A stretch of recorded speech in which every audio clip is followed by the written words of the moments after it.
Good evening, अस्सलाम वालेकुम। कैसे हैं आप लोग? उम्मीद करता हूं आप लोग खैरियत से होंगे। चलिए हम लोग पढ़ाई की शुरुआत करते हैं और समझते हैं आज प्रथम कोटि अभिक्रिया फर्स्ट ऑर्डर रिएक्शन क्या है। देखिए, फर्स्ट ऑर्डर रिएक्शन प्रथम कोटि की अभिक्रिया वह अभिक्रिया जिसकी दर एक अभिकारक सांद्रता की प्रथम घात के समानुपाती होती है, प्रथम कोटि की अभिक्रिया कहलाती है। या वह अभिक्रिया जो एक अभिकर्मक की इकाई सांद्रता पर डिपेंडेंट होती है, वो जो है कहलाती है अभिक्रिया की कोटि कहलाती है। फर्स्ट अभिक्रिया की कोटि कहलाती है। देखिए,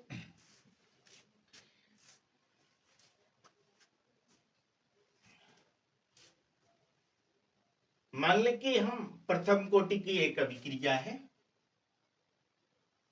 मान लें प्रथम कोटि की एक अभिक्रिया है, कोई एक प्रोडक्ट है, ए अभिकर्मक है, ए रिएक्टेंट है, जिससे कोई प्रोडक्ट बन रहा है। यानी एक अभिकर्मक से कोई उत्पाद उत्पन्न हो रहा है, यानी कि एक रिएक्टेंट से कोई एक प्रोडक्ट उत्पन्न हो रहा है, तब उस समय के लिए टाइम जीरो और उसका जो घातांक होगा वो भी क्या होगा? जीरो होगा। तो टी समय बाद ए माइनस एक्स इक्वल टू, अब जब जीरो में से एक्स को माइनस करेंगे तो जाहिर सी बात है एक्स ही बचेगा। तो अभिक्रिया दर नियमानुसार, अभिक्रिया दर नियमानुसार क्या होगा? R proportional active mass A, active mass A, यह है अभिक्रिया दर नियमानुसार। तो जब आर प्रोफेशनल, आर समानुपाती एक्टिव मास ए, तो जब ये एक समानुपाती का निशान हटाएंगे तो आर इक्वल टू क्या हो जाएगा? आर इक्वल टू हो जाएगा, एक कांस्टेंट एक स्थिरांक लगाएंगे के, तो आर इक्वल टू के active mass of A. Okay, तो आर बराबर, सो आर बराबर निकल जाएगा आपका मान के ए माइनस एक्स, के A minus x. Okay, clear? इसे हम मान लेते हैं इक्वेशन नंबर एक। अब बलगतकीय नियमानुसार क्या होता है? रासायनिक बलगतकीय नियमानुसार बल गतिकीय बलगतकीय नियमानुसार, बलगतकीय नियमानुसार, बलगतकीय नियमानुसार क्या होगा? आर बराबर क्या होगा? dx माइनस dt, है ना? dx minus dx by dt, dx by dt, यही होगा ना बलगतकीय नियमानुसार। इसे हम मान लेते हैं equation number 2। So equation number 1 व 2 से, है ना, अब मान निकाल लेंगे समीकरण 1 व 2 का मान रखने पर। समीकरण 1 व 2 से, समीकरण 1 व 2 से क्या निकल जाएगा? बोलिए। के समीकरण, देखिए आर बराबर क्या हो जाएगा? तो K A minus x equal to D X by क्या हो जाएगा? डी टी, यही ना? तो इसका क्या हो जाएगा? इसकी वैल्यू, समीकरण 1 व 2 की वैल्यू जब हम रखेंगे तो K A minus x equal to dx by dt। अब जो है इनका जो है तिर्यक गुणा करने पर, तिर्यक गुणा जब करेंगे है ना, इसका हम तिर्यक जब गुणा करेंगे तो तिर्यक गुणा करें, तिर्यक गुणा कर दीजिए। तिर्यक गुणा करने पर, तिर्यक जब गुणा करेंगे तो क्या निकल जाएगा, dx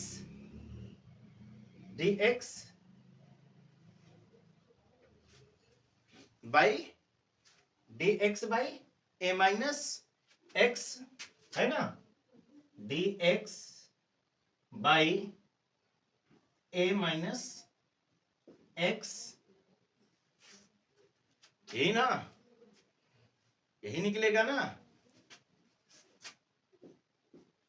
ये बराबर आपका हो जाएगा क्या, k dt, क्या हो जाएगा, k dt। ठीक है। अब इनका जो है इंटीग्रेशन करने पर, समाकलन करने पर, समाकलन करने पर क्या होगा, अब समाकलन कर लें, समाकलन करने पर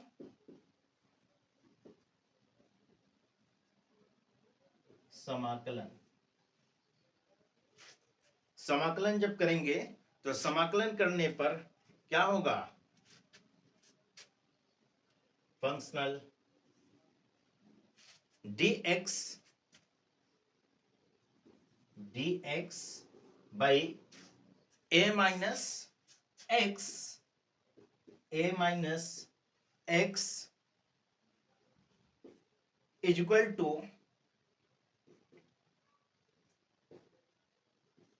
k फंक्शनल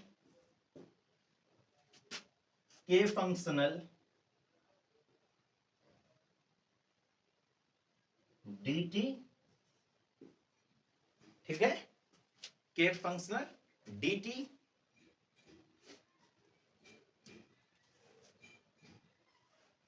सो अब जो है आपका इसका अगर लॉग बेस मान निकालेंगे तो लॉग बेस, इसका लॉग बेस मान निकाल लेंगे, लॉग बेस, इसका लॉग बेस क्या होगा,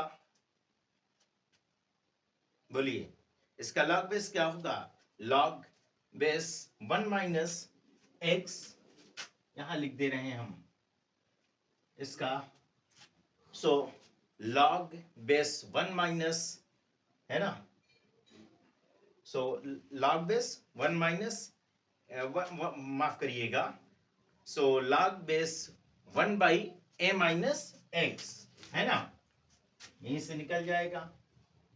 सो इसका log base 1 by A minus x बराबर, क्योंकि घातांक कितना है, एक है ना, एक ही घातांक है ना, प्रथम घात के समानुपाती होता है ना, तो इसका मान क्या हो जाएगा, एक dx का 1a माइनस एक्स, तो log base 1 minus A by, माफ करिएगा माइनस कह रहा हूं, 1 by A minus x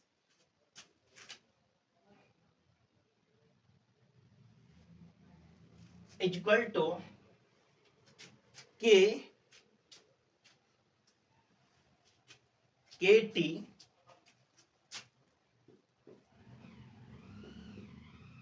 T plus सी, जहां सी क्या है, सी कांस्टेंट है ना, सांद्रता है,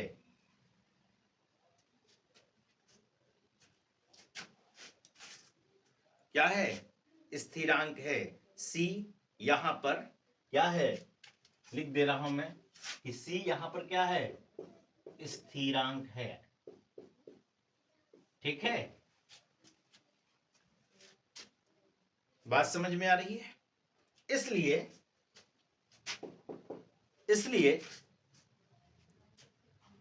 log base 1 by x is equal to log base 1/a-x is equal to minus log base, क्या हो जाएगा, माइनस लॉग बेस x हो जाएगा।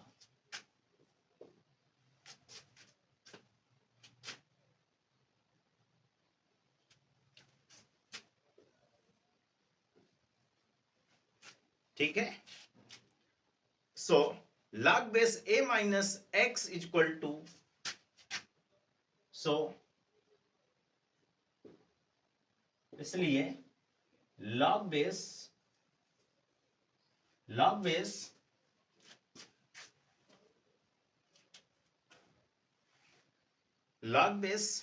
a minus x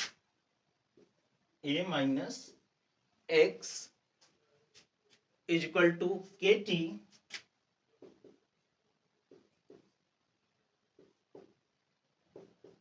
plus C, kt plus C, इसको हम इक्वेशन नंबर 3 मान लें, इसको हम समीकरण नंबर 3 मान लें। अब हम लोग प्रारंभिक समय में यदि हम मान रखें तो प्रारंभिक समय में मान रखने पर, है ना, प्रारंभिक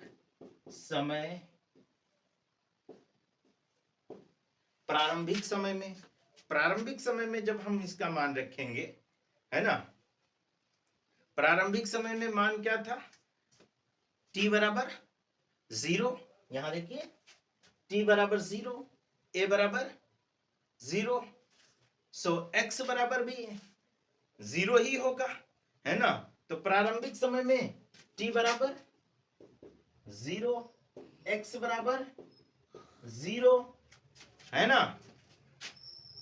तो इसका मान रखने पर, जब हम इसका मान किसमें, प्रारंभिक समय में रखेंगे, तो प्रारंभिक समय में मान रखने पर, प्रारंभिक समय में मान रखने पर,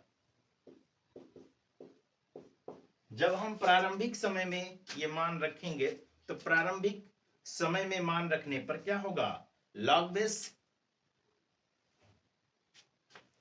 x माइनस 0 बराबर log base x minus 0, x minus 0 is equal to क्या आ जाएगा, k इंटू 0, यानी कि टाइम 0 है, k into 0 plus c।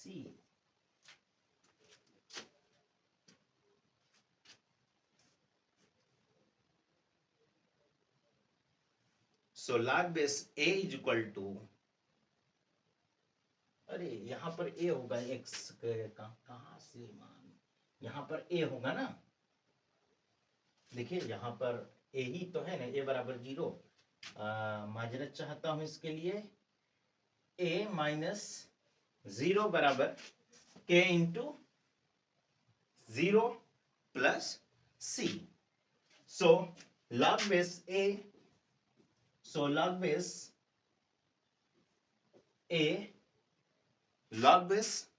a is equal to क्या हो जाएगा, k इंटू 0।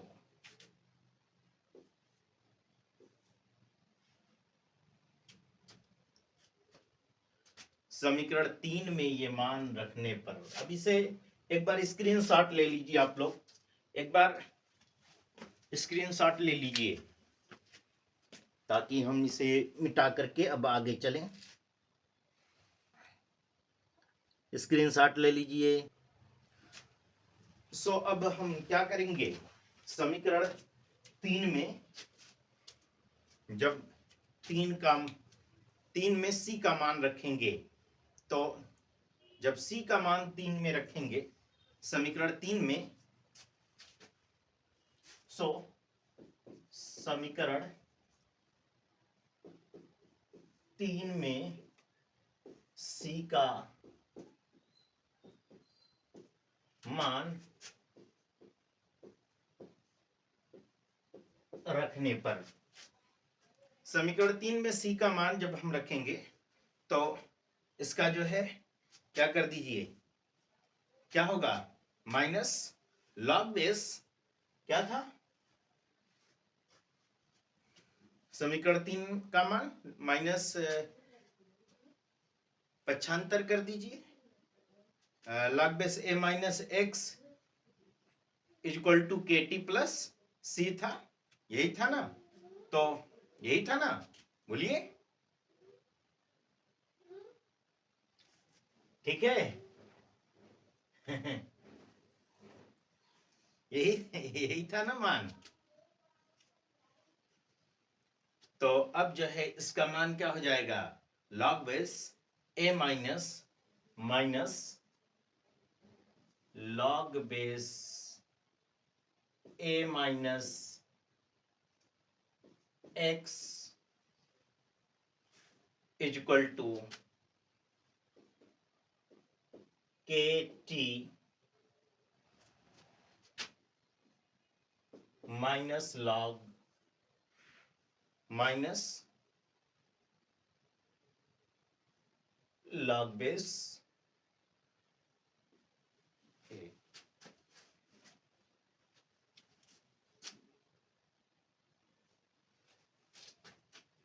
ठीक है, तो जब इसका हम पक्षांतर करेंगे, पक्षांतर करने के बाद log base A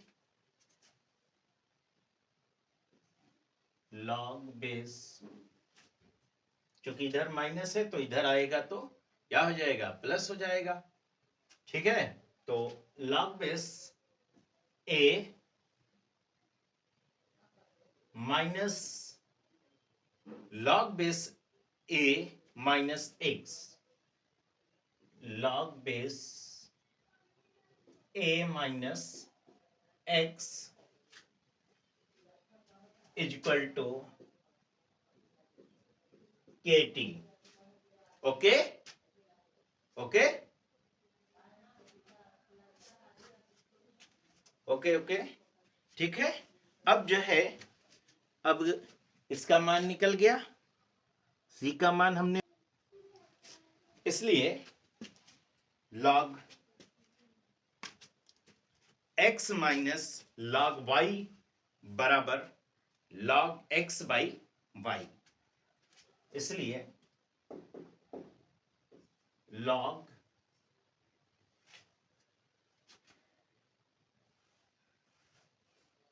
x minus log y is equal to log x by y, log x by y. So log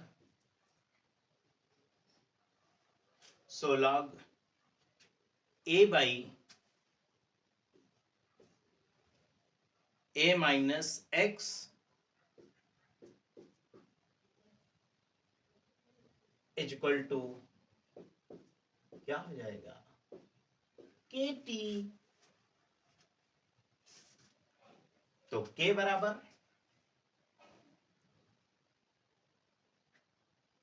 अब a का मान 1 है तो है ना, तो के बराबर क्या हो जाएगा, के बराबर 1 बाई टी लॉग बेस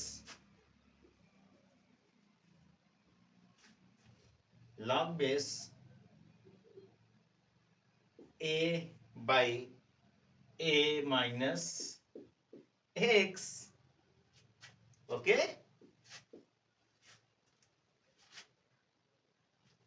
और इसलिए log x का मान होता है जो, वो होता है कितना, इसलिए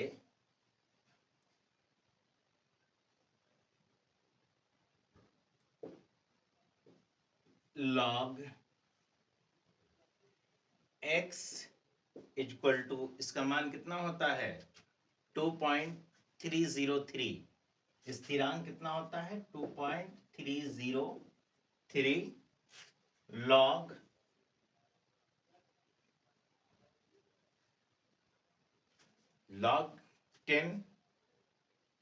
log 10x.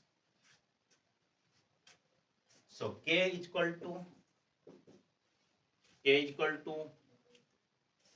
2.303 by t log 10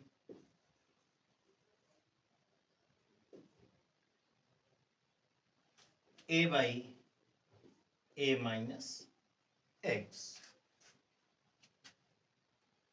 ये है आपका प्रथम कोटि की अभिक्रिया या प्रथम कोटि की अभिक्रिया। एक तरीके से और समझिएगा, है ना। आर हम कर क्या सकते हैं कि कोई सीधी सी बात है, सीधी सी बात और सच्ची सी बात बड़े शॉर्टकट में बताता हूं।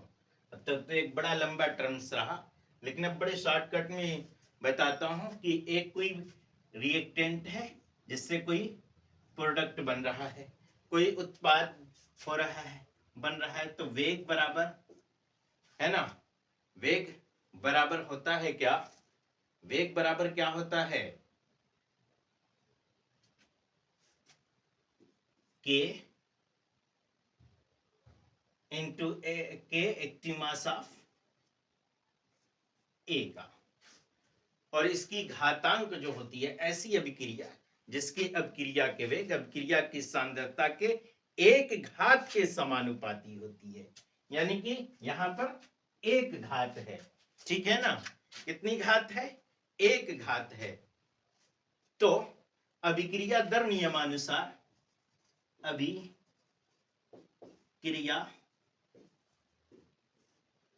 दर नियमानुसार, अभिक्रिया दर नियमानुसार, अभिक्रिया दर नियमानुसार क्या होगा, अभिक्रिया दर नियमानुसार R proportional active mass of A की पावर एक, यही ना। तो वेग बराबर, अब यहां पर जो भी तैयार हो, है ना, अब इसका वेग वही होगा, है ना। यानी कि कोई एक प्रोडक्ट है ना, चाहे वो ए प्लस बी हो जिससे कोई एक उत्पाद बन रहा हो, क्या हो, ए प्लस बी हो जिससे कोई एक प्रोडक्ट बन रहा हो, एक उत्पाद बन रहा हो। तो इसके लिए वेग जो है, वेग, इसके लिए वेग क्या हो जाएगा, इसके लिए वेग हो जाएगा, इसके लिए वेग क्या हो जाएगा, वेग बराबर के एक्टिव मास ऑफ ए की पावर, है ना, एक पर एक ही घात और बी पर क्या होगी उस टाइम 0 घात होगी, ठीक है। और ये कंडीशन हो सकती है कि वेग बराबर के एक्टिव मास ऑफ ए की पावर 0 हो और बी की पावर 1 हो, ये कंडीशन हो सकती है। यानी कि कोई एक अभिक्रिया है ना, N2O5, है ना, जिससे पदार्थ बन रहा है, जो प्रोडक्ट बन रहा है NO2 प्लस 3O2 बन रहा है। क्या बन रहा है, NO2 प्लस 3O2 बन रहा है। यहां 2 लगा दीजिए, 2N2 हो गया, यहां पर भी 2 N2 है, O5 तो 5 दूनी 10, 3 गुना 6, 2NO2, ठीक है। इस तरह से कोई एक अभिक्रिया है, तो इस अभिक्रिया का वेग क्या होगा? ठीक है, इस अभिक्रिया का वेग क्या होगा? इस अभिक्रिया का वेग होगा आपका के, वेग बराबर इसका के N2O5